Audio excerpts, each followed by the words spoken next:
Anthony Joshua is mentally fragile, past his peak, and is now in decline.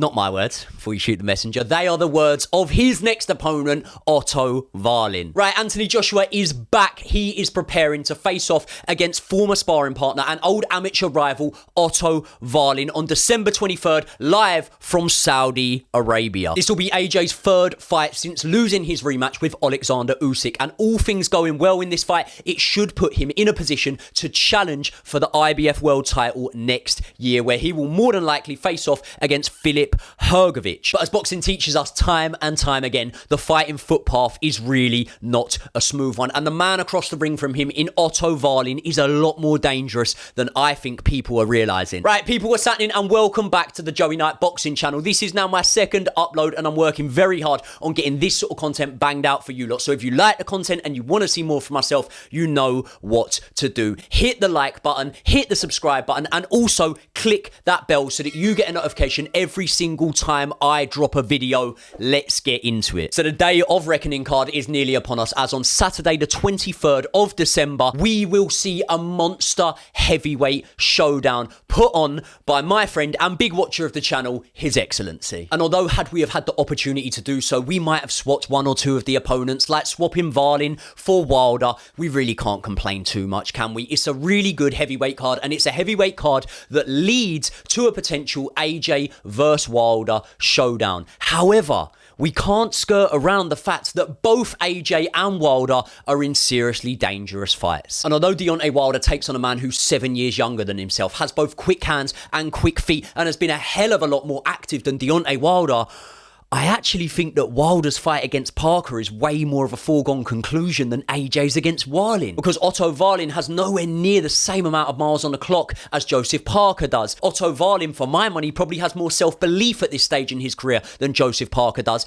And Otto Wallin's opponent, in my opinion, has more of a vulnerability about him than Joseph Parker's does. But Anthony Joshua has undoubtedly been one of the greatest heavyweights that the UK has produced. And after being fast-tracked to a world title early on in his career, he really did need to learn on the job. And learn on the job he did. Because after capturing the world heavyweight title against Charles Martin, he then went on to make light work of both Dominic Breazeale and Eric Molina. And then all roads led to one fight. It was Anthony Joshua against Vladimir Klitschko. It was the teacher against the student, and a lot of us were looking at this fight and thinking that it was a passing of the torch moment. But despite being knocked down in the 5th round, Vladimir Klitschko was gripping onto that torch for dear life and not ready to let it go. Klitschko gets up from the knockdown, and in the 6th round, he drops Anthony Joshua with a huge right hand. The Watford-born man was hurt badly. And although some people can argue, well, AJ got up off the ground and then stopped Klitschko in the 11th round, so clearly this wasn't the moment that changed his career forever,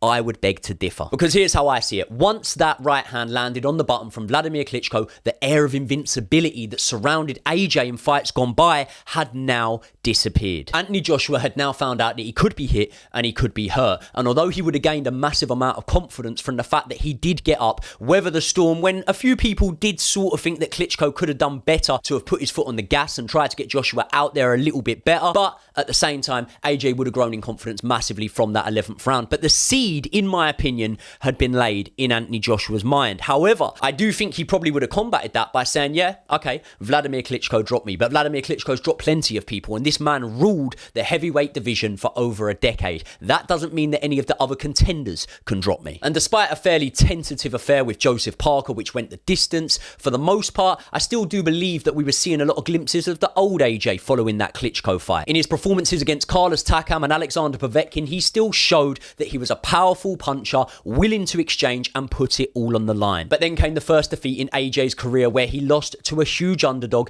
in Andy Ruiz. And it was at this moment that I believe the demons from the Klitschko fight finally creeped back in. Because under the bright lights of Madison Square Gardens, Anthony Joshua's vulnerabilities were exposed for all to see. Because after being dropped himself, Ruiz battled back, weathered the storm, and went on to drop and stop Anthony Joshua, teaching him a very valuable but very painful lesson that at heavyweight, anyone can hurt anyone. But something else happened that night, because more importantly than just tasting the defeat, it was the manner that Anthony Joshua was beaten, which opened the eyes up of the heavyweight world that were onlooking, future opponents of Anthony Joshua, who had now seen a chink in his armor. And from that point on, I believe that mentally it made every single opponent going into a fight of Anthony Joshua believe a lot more in what they could potentially do to him than they may have before the Ruiz fight. But belief's just one thing, and as Mike Tyson famously said, everyone's got a plan until they're punched in the face. And maybe on reflection, Anthony Joshua might look at it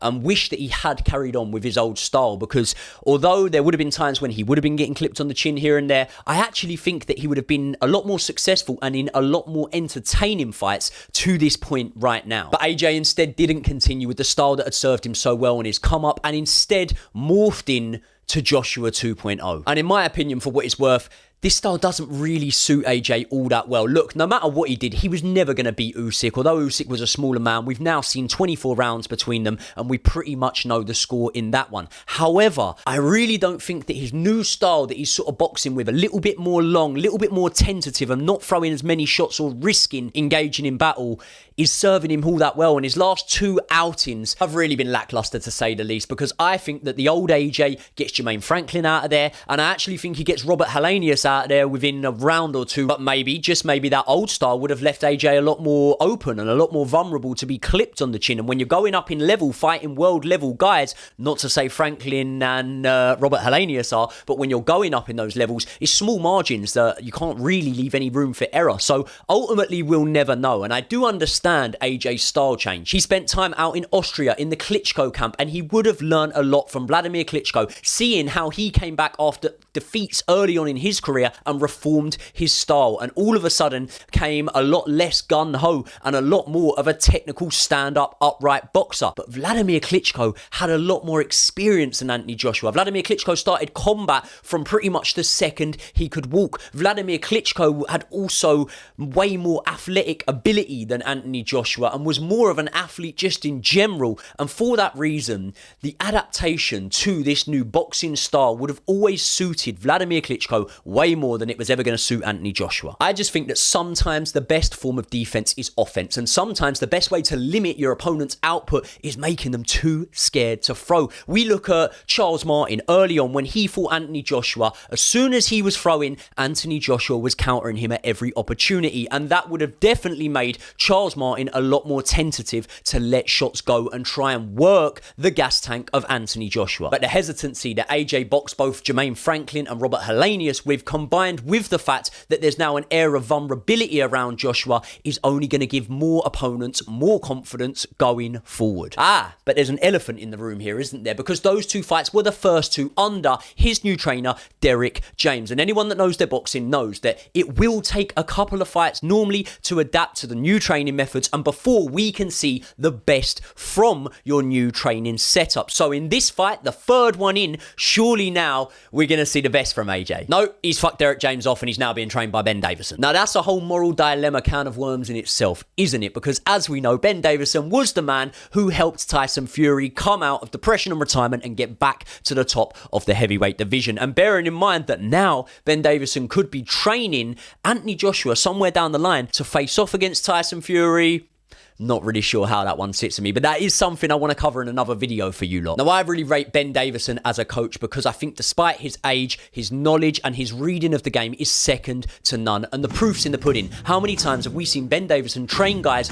who are either underdogs or up against the odds, and they've come in to pull off big upset wins and have career best performances? I've been lucky enough to spend a bit of time myself watching Ben Davison from afar in the gym out in Fuerteventura when I was training for one of my own fights, and his attention to detail is absolutely brilliant. I have no doubt that Ben Davison will be able to get the best version that we can currently see out of Anthony Joshua. But the man stood in the way of us seeing the best version of Anthony Joshua is going just a little too under the radar for my liking. Because Otto Wallin is a serious contender, and the fact that a few of his recent performances haven't looked the best, I think plays into why a lot of people just see him as a big underdog in this fight. Obviously, the last time we saw Otto Wallin over on these shores was against Kamil Sokolov Volkanovski, and he didn't look great in that fight, let's be honest. But also, recently, he handed a defeat to Murat Gassiev, and as much as you can say, well, Gassiev's just a cruiserweight, look at the man who's running the heavyweight division at the moment, and the man who has just handed AJ back-to-back losses. We know that Wallin has durability, heart, and the ability to stay in a fight when times get tough, as he did against Fury, and as he did against Dominic Brazil. And if there's one character trait that I think will serve you well boxing Anthony Joshua,